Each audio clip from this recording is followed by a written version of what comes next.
Agora, vamos voltar aqui para a gente continuar a nossa série que nós começamos na semana passada sobre discipulado.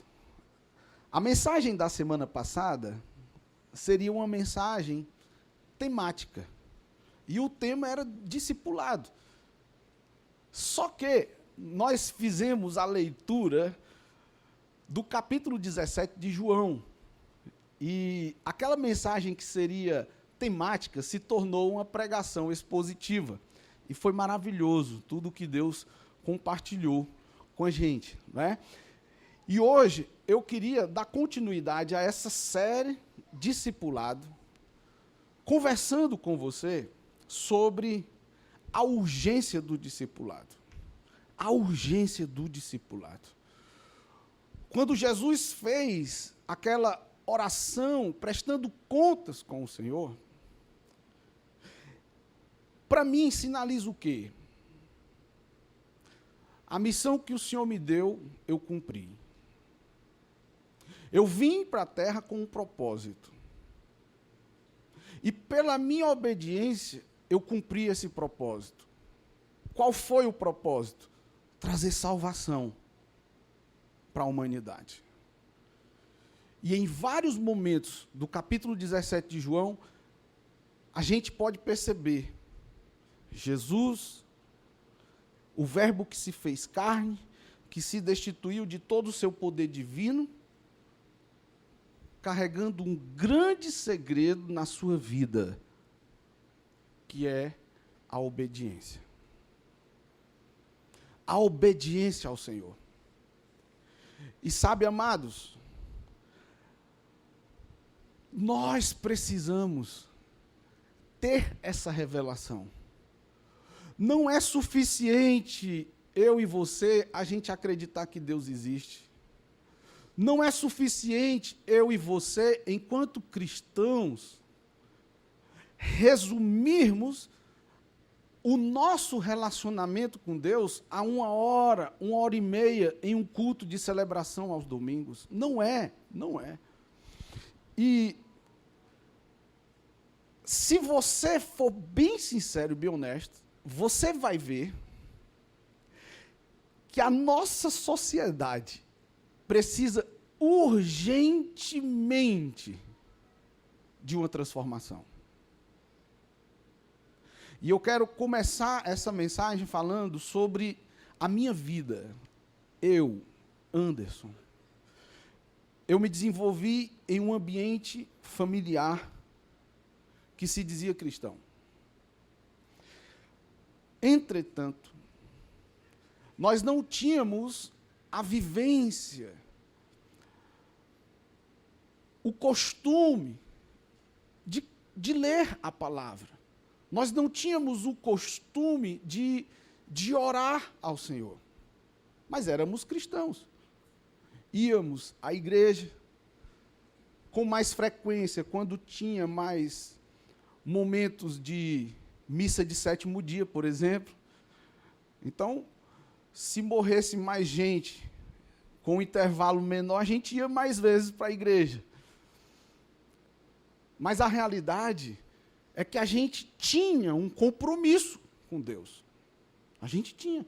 Na nossa luz, nós tínhamos esse compromisso. E a gente sempre ansiava por uma vida melhor. Porém, a nossa prioridade estava nas coisas terrenas, nas coisas materiais. E esse mundo ofuscava a palavra. E a gente vivia isso dia após dia.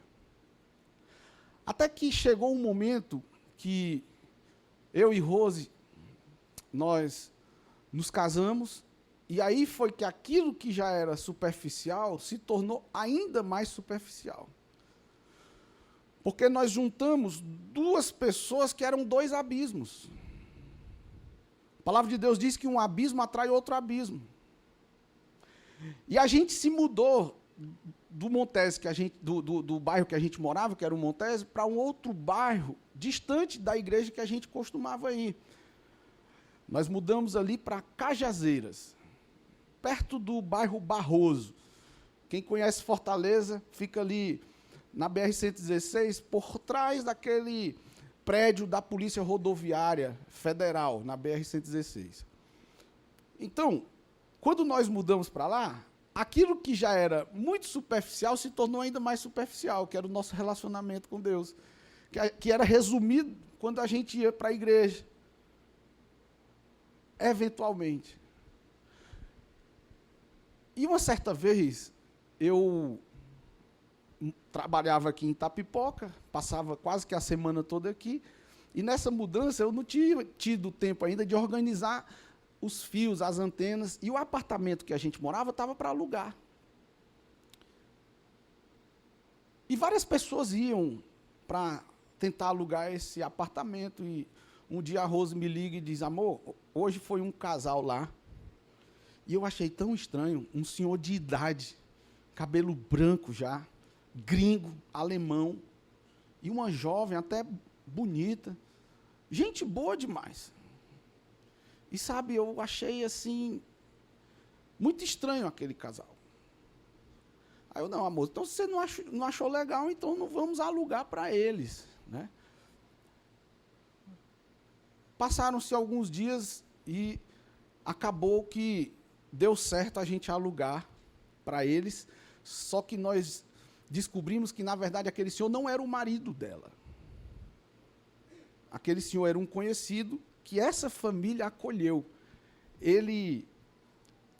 O vínculo dele com essa família foi porque ele veio ao Brasil, ele tinha sido testemunha de algo muito sério lá na Alemanha, e ele estava protegido pela polícia, eu não sei. Eu sei que ele era uma testemunha dessa que corria risco de vida.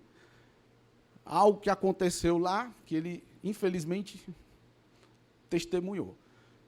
Mas o fato, queridos, é que aquilo que era muito estranho se tornou em uma aproximação. E uma vez eu estava aqui, e a Rose, a gente sempre se falava, e eu escutei uma voz de um homem lá em casa. Aí eu disse, amor, quem é que está aí?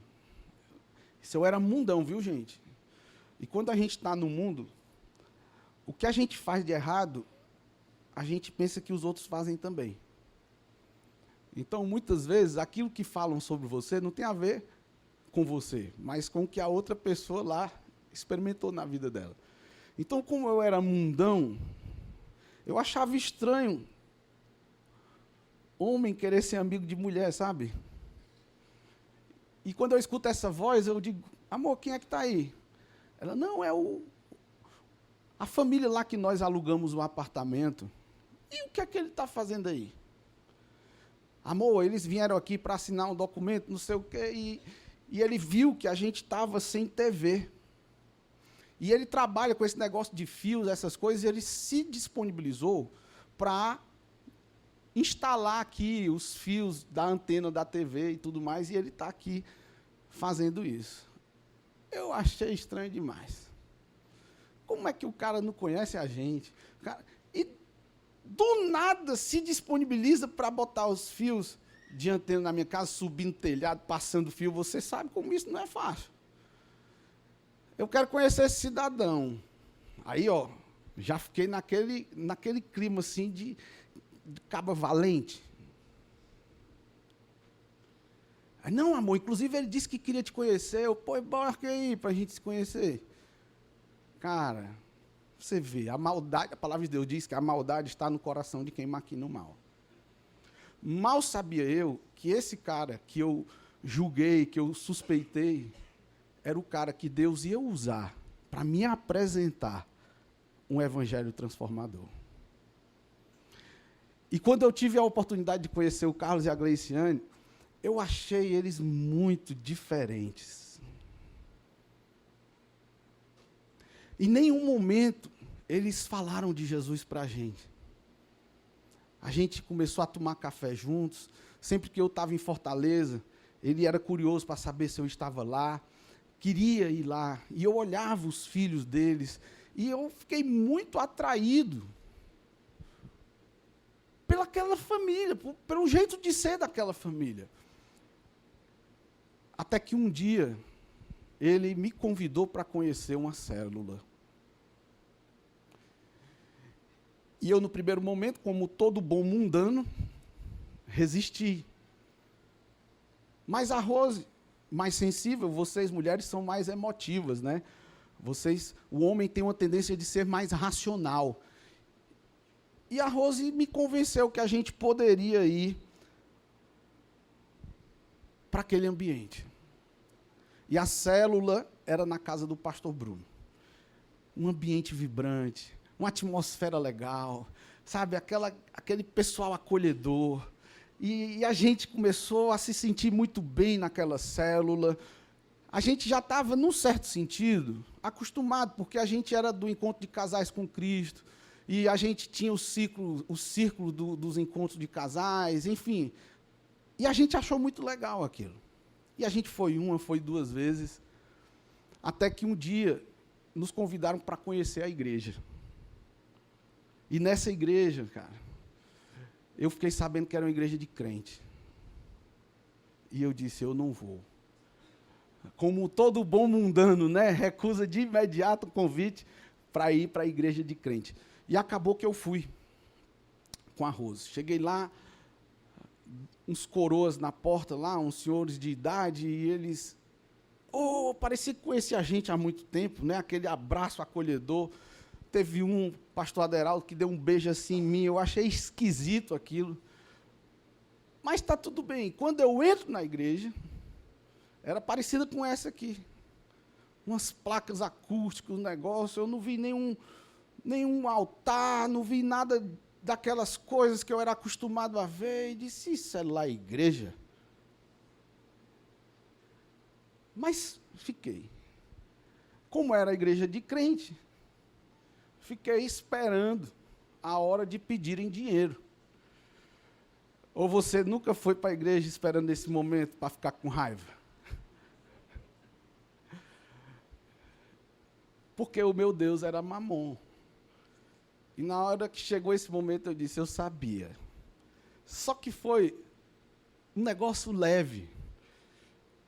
Interessante também. Mas eu fiquei resistente. E veio uma palavra que me pegou. E eu saí naquele dia daquele lugar, cara, assim, encantado, maravilhado. Cheguei em casa, me deitei, a Rose se deitou, e eu fiquei assim, fixei o olhar num ponto imaginário no teto do quarto, e a Rose olhou e disse, o que foi?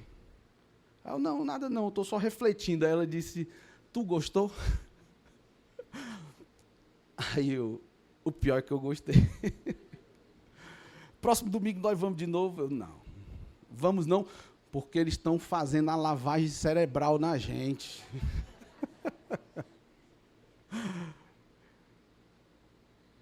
E acabou que no outro domingo nós fomos. Célula, culto. Aí falaram de um negócio de discipulado. Eu abri minha vida para outras pessoas. Todos nós temos os nossos segredinhos, é ou não é, galera? Vamos ser honestos. Sabe, aquele negocinho guardado que você tem que ninguém pode saber porque mancha a tua reputação. Se alguém souber disso, tua credibilidade cai por terra. Só Deus e o cão sabem. E você? Só que quem não tem revelação não sabe que Deus, ele já lançou fora, ele já lançou no mar do esquecimento todos os nossos pecados. Mas a gente que não tem, por exemplo, a revelação, eu não tinha conhecimento disso. Eu achava que esse sentimento de culpa que eu carregava era Deus me castigando. E aí veio uma grande virada de chave na minha vida. Através do discipulado. E essa virada de chave está aqui, ó.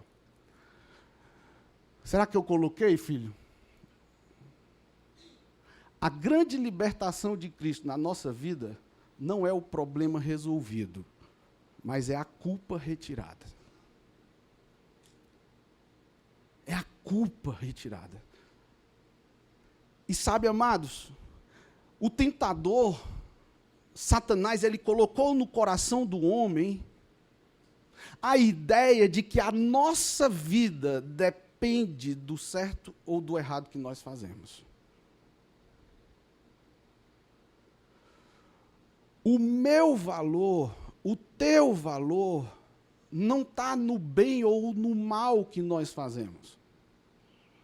Existe uma interpretação maquiavélica de que o teu valor não está no bem que tu faz, mas no mal que tu pode fazer.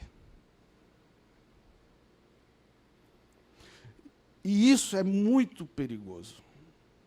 Porque esse sentimento de culpa que eu e você, muitas vezes nós carregamos nas nossas vidas, que nos impede de ter a verdadeira liberdade,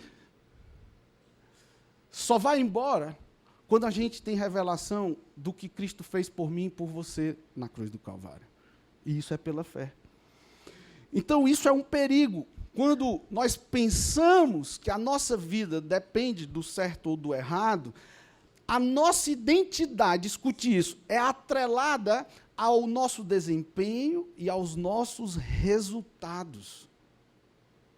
Por isso que a religiosidade vazia ela é tão evidente, porque ela é uma estratégia maligna para impedir que eu e você possamos entender que a nossa salvação não é pela graça, mas pelas nossas obras.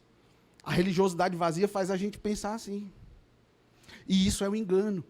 A nossa salvação, a minha e a sua liberdade, não está atrelada ao certo ou ao errado. Porque se fosse assim, eu e você estávamos condenados. Porque mesmo estando aqui hoje, celebrando a ceia do Senhor, ainda assim nós pisamos na bola. Então, a nossa salvação é pela graça mediante a fé. E como que eu fui apresentado a isso, meus queridos? Através de um discipulado intencional. O Carlos e a Gleiciane, eles sentaram comigo, leram o livrinho comigo, meus primeiros passos, o que é salvação, o que é Espírito Santo. E a partir daí, eu fui tendo essa curiosidade, porque alguém me amparou, alguém me encorajou a conhecer algo que eu não conhecia, alguém me ajudou a isso. Amém, igreja? Então, eu não posso ficar vinculado aos meus projetos de vida, achando que o projeto que dá errado quer dizer que eu não presto. Se dá certo, eu sou uma pessoa certa. Isso, na verdade, gera em mim e em você uma gangorra emocional. Porque no momento que está tudo bem, Deus é legal. Mas no momento que, eventualmente, a gente precisa ser lapidado, passando por um momento de prova, como o ouro, que para ser refinado precisa do fogo, para que aquelas impurezas possam vir à tona, e a partir dali, o ourives separar o que é puro do que não é.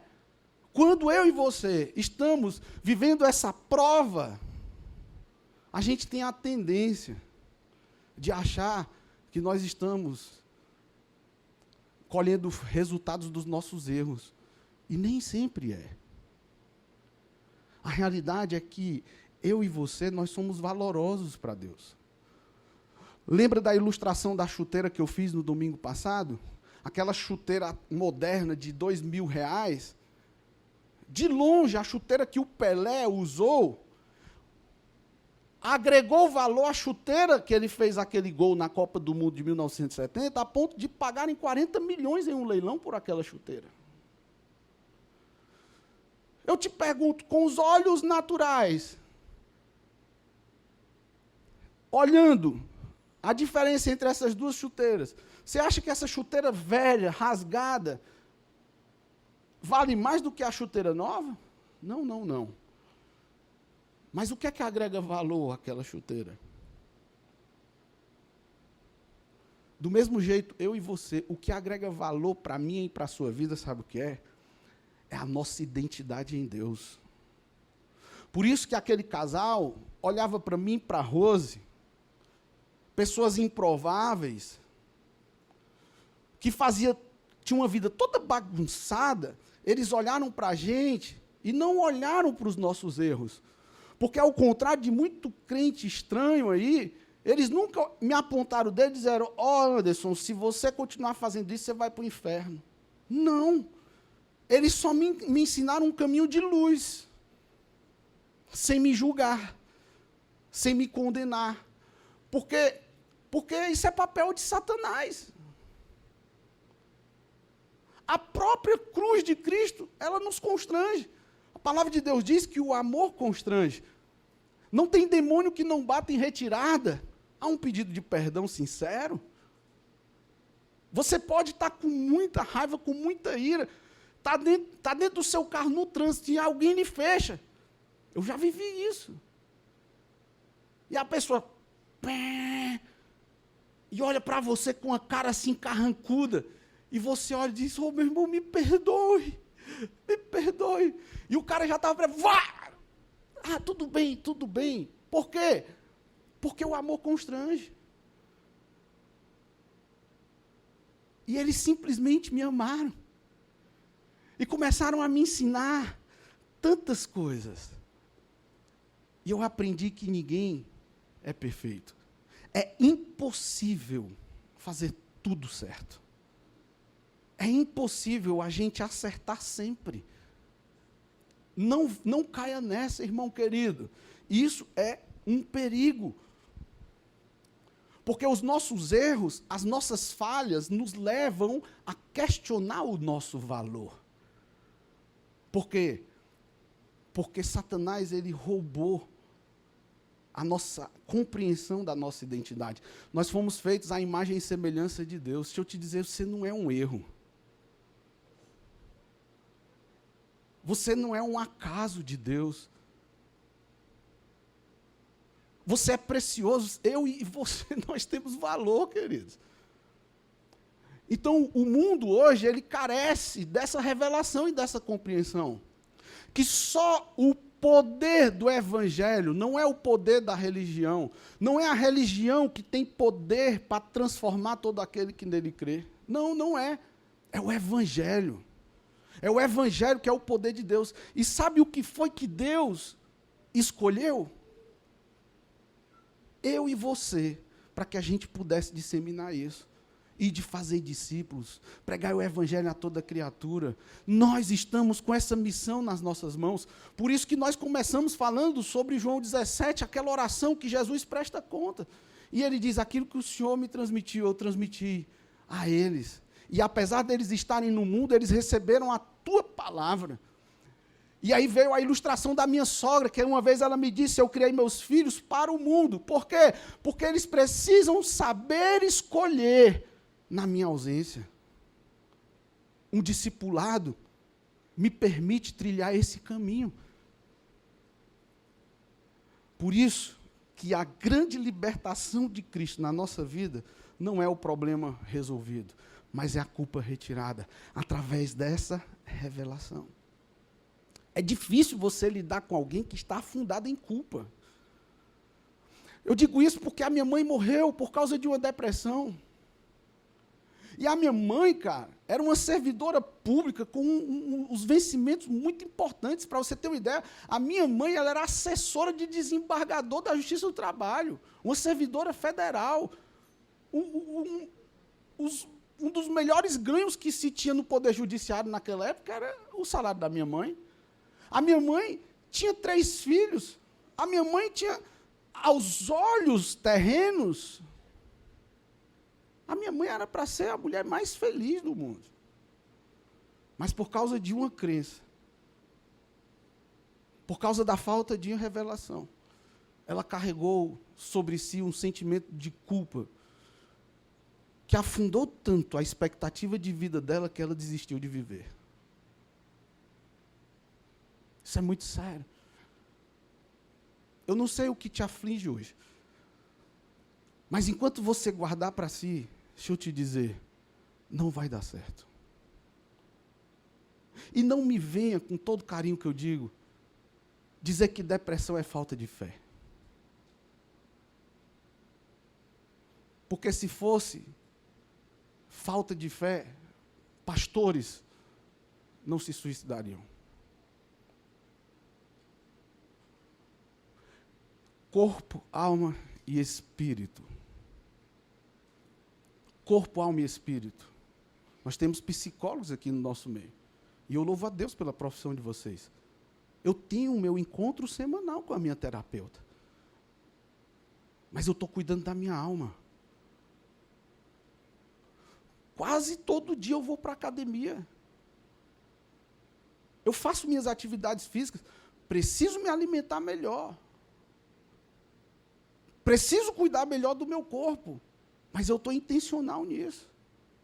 Estou buscando isso. E todos os dias eu tenho meu tempo de oração, de meditação sobre a palavra. Eu estou cuidando do meu espírito. Só um encontro verdadeiro com Deus e a revelação do que Cristo fez por mim e por você pode remover toda a culpa que nós temos. O discipulado, na minha vida, e tantos outros aqui, tem sido um caminho eficaz para isso. Por isso que eu digo, é urgente a necessidade de um discipulado intencional, bíblico e profundo, para que a gente possa experimentar uma transformação na fibra moral da nossa sociedade. Não é? Então, o Brasil se diz cristão, mas é um país que está afundado em vícios, em corrupção e injustiças. Inclusive, atitudes praticadas por cristãos que negociam seus valores. Por quê? Porque perderam de vista a sua identidade. Ou sequer um dia tiveram essa compreensão. Então, o discipulado, eu creio, é o caminho bíblico para a gente restaurar a identidade da igreja. Isso é precioso, isso é maravilhoso. Ser discípulo, fazer discípulo, esse é o chamado de todo cristão. Ontem foi uma das coisas que bateram forte lá no nosso encontro de pastores. Antes de você ser pastor, lembre-se, você é uma ovelha. Antes de você ser um líder de célula, você é um membro de uma célula. Então, a igreja saudável, ela vive essa cultura. Como Jesus, nós precisamos caminhar com pessoas, nós precisamos investir em pessoas, nós precisamos amar pessoas. Como Jesus, nós precisamos corrigir pessoas. Como Jesus, nós precisamos empoderar pessoas. Não é você assumir o lugar de Deus, mas é você se permitir ser um instrumento para trazer a palavra, que é a semente, para que a pessoa possa ter uma revelação. Eu falei sobre isso domingo passado também. A palavra escrita que gera a palavra revelada, que gera uma vida transformada. É rema, é logos, rema e kairós. Querigma. É isso. Mas como que isso vai acontecer? Através de um discipulado. E nós conversamos semana passada. Uma vida não supervisionada, ela não é vivida com responsabilidade. Foi quando me apresentaram Tiago 5,16. Portanto, confessem seus pecados uns aos outros e orem uns pelos outros para serem curados. Perdão, você pede para Deus. E Ele é fiel para te perdoar e não somente isso, te purificar. Mas a cura, ela vem do confessar. Olha João 15,16. Eu vos escolhi para que vades e deis frutos, e o vosso fruto permaneça. Qual que é o segredo para um discipulado bem-sucedido? É entender que a nossa dependência não está no nosso discipulador, ele é só um instrumento de Deus. Camila Barros na nossa conferência lá em São Paulo. Quem estava lá em São Paulo? Eu estou vendo Paulo Filho, a Sara, a Raquel. Ó, vocês lembram que a Camila Barros falou sobre Daniel? Daniel, a Bíblia não é clara em trazer quem era o seu discipulador enquanto ser humano. Mas Daniel era um cara relevante, um cara influente, era um profeta. E naquele tempo, dentro do Império Babilônico,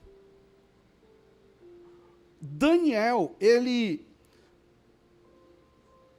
apesar de fisicamente ele estar preso, espiritualmente ele não estava. Mesmo jeito de Paulo. É esse nível de revelação que nós precisamos buscar.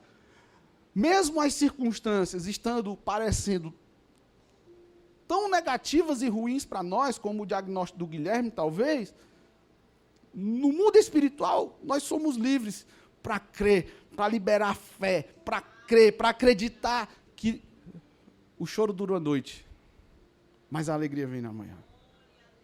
Que pode estar tendo tempestade, mas Jesus está dentro do barco com a gente. E basta uma palavra dele. Como ter revelação disso? Sem conhecer. Sem ser apresentado a essas verdades. A influência de Daniel não era só para a vida dele.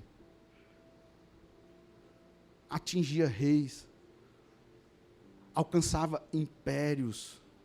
Por quê? Porque ele era um homem que falava com Deus. A nossa dependência não pode ser no nosso discipulador. É extremamente importante. Enquanto eu não vivi o discipulado, eu não fui apresentado intencionalmente a uma verdade que liberta. Então escute. Assim como Daniel, eu quero te encorajar, tenha uma vida de oração, tenha uma vida de consagração, tenha uma vida de obediência constante. Mesmo sendo jovem, Daniel demonstrava um conhecimento profundo das Escrituras. Ai, mas eu não gosto de ler, pastor. Deixa eu te dizer uma coisa, eu aprendi isso ontem. A pessoa que sabe ler e não lê porque não gosta, não é diferente de um analfabeto.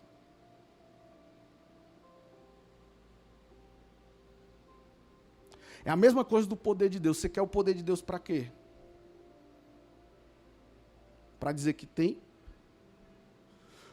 Você quer saber ler para quê? Para dizer que é alfabetizado?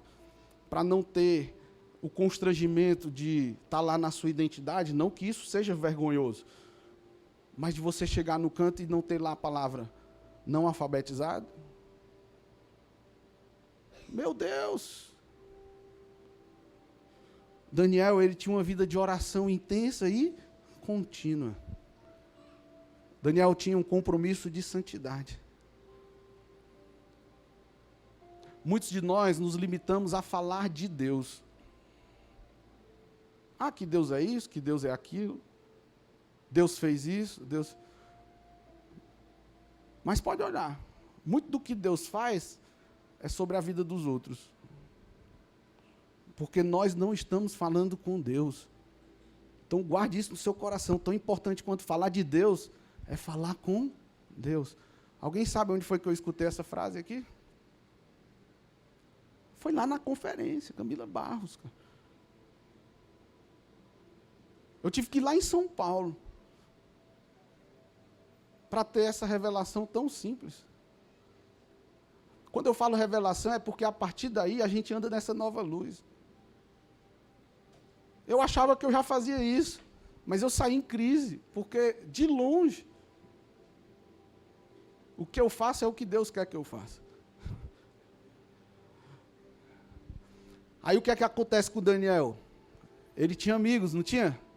Vocês lembram dos 3 amigos de Daniel? O que foi que aconteceu com esses caras? Andava com Daniel, era discipulado por Daniel. Eles ajudavam Daniel também a manter constância. Embora Daniel fosse um líder entre eles, havia entre eles um discipulado. Escuta aqui, ó. Vamos olhar para o discipulado a partir de hoje. E vamos vincular discipulado com o termo construção de fé coletiva. É isso que nós queremos experimentar. Daniel, ele recusa aqueles alimentos consagrados a deuses. Daniel, ele se mantém constante na fé, apesar da fornalha. E isso reverbera para os seus discípulos, para os seus amigos. O problema, sabe qual é, Marcelão? Meu amigo Arthur, é que muitas vezes a gente quer o sobrenatural de Deus, sabe para quê? Para satisfazer os nossos caprichos. E não é para isso. Apesar de que Deus, ele mima a gente. Eu me sinto mimado por Deus. Ele faz coisas muito além daquelas que eu peço para Ele, que eu imagino. Então nós não podemos olhar para Deus com expectativas apenas de sermos curados, mas também de levar cura para outros. Isso é discipulado. É levar cura para outros. Existem pessoas que se relacionam com Deus, que vêm à igreja no domingo só para amenizar esse sentimento de culpa. Só para buscar satisfazer suas próprias vontades. E um discípulo de Jesus, que tem essa revelação, não caminha assim. Quem é discípulo mesmo,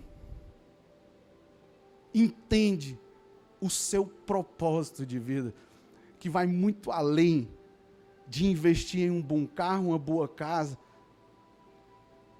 que a ferrugem consome, que os cupins consomem. Eu estava vendo um canal, Grandes Mansões Abandonadas. Era jogador de futebol, era tantas personalidades que investiram caro. Tinha mansões lá que eram um custo mensal de 10 milhões para manter. Você tem noção do que são 10 milhões por mês para manter uma casa? E a pessoa morreu. E levou o quê? Nada. Tomara que ela tenha ido para o céu.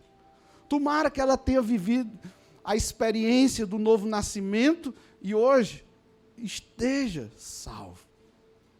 Mas, assim como eu,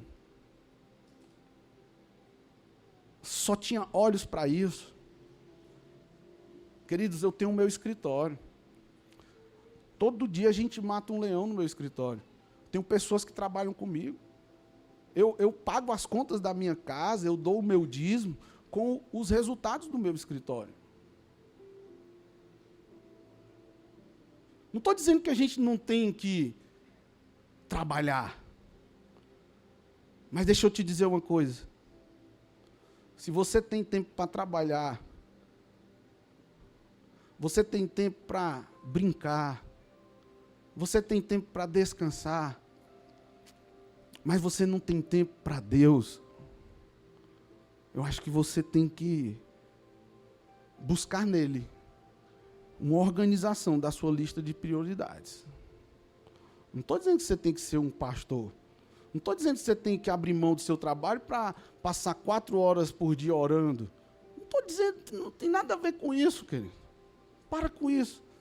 É sobre a gente ter uma vida de entrega. Uma vida de consagração. Onde eu abro mão do particular em prol do coletivo. É onde eu digo, eis-me aqui, Senhor, faz em mim conforme o teu querer. Se a missão é fazer discípulos, é pregar a palavra, eis-me aqui, Senhor, conta comigo. Para 1, para 2, eu não sei. Se Deus te chamou para milhares, eu não sei. Isso é você com Ele. Mas uma coisa eu sei. Deus te chamou para fazer parte de uma geração de discípulos que se interessa pela sua obra. Homens e mulheres consagrados, valentes guerreiros e guerreiras, que não negociam os seus valores em troca de migalhas. Vocês estão entendendo, amados? É sobre a gente acessar o sobrenatural. É sobre a gente viver experiências, não de ouvir dizer, mas a gente testemunhar na nossa vida e com a nossa vida. A gente ser exatamente esse querigma, que as pessoas olharem para mim e para você e dizem, esse cara é diferente. Essa mulher, ela viveu uma transformação genuína. Ei, peraí, desse aí é o Átila? Eu não acredito. O que é que esse cara fez na vida dele? O que é que aconteceu? As pessoas olharem para você, Raquel, e dizerem, meu Deus, que transformação que Deus fez. É as pessoas olharem para você no trabalho e dizerem, ei, cara, como é que é isso? Que experiência é essa? É as pessoas olharem para você como pessoas importantes, olharam para mim e disseram, isso aí é só fogo de palha. E hoje essas pessoas olham para mim como uma referência. Pessoas que me julgavam, me condenavam pelo que eu fazia, e está tudo bem. Porque eu tenho a minha revelação de quem eu sou em Cristo Jesus. Não é sobre o que as pessoas falam a respeito de mim. É sobre quem eu sou em Cristo Jesus. Porque às vezes a gente tira uma foto de um ângulo e quando você vai para a vida real, a pessoa tem um nariz desse tamanho, mas pelo ângulo da foto. A minha esposa estava compartilhando de uma jovem lá de São Paulo. Não é daqui não, é lá de São Paulo, viu, gente? Vocês não sabem nem quem é.